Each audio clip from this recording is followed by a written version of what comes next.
ನಾನು ಮುಂದಿನ ಚುನಾವಣೆಯಲ್ಲಿ ಕೋಲಾರದಿಂದ ಅಭ್ಯರ್ಥಿ ಆಗಲಿಕ್ಕೆ ತೀರ್ಮಾನ ಮಾಡಿದೆ.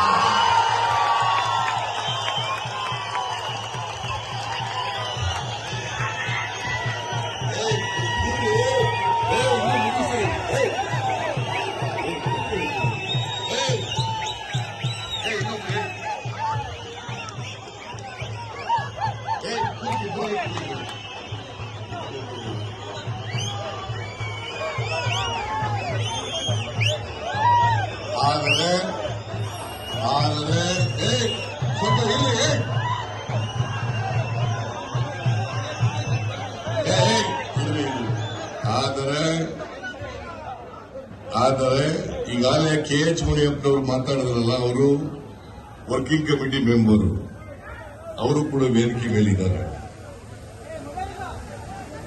ನಾನು ಈ ಕ್ಷೇತ್ರದಿಂದ ಸ್ಪರ್ಧೆ ಮಾಡಬೇಕು ಅಂತ ತೀರ್ಮಾನ ಮಾಡಿದ್ದೇನೆ. ಆದರೆ subject to approval by the high command.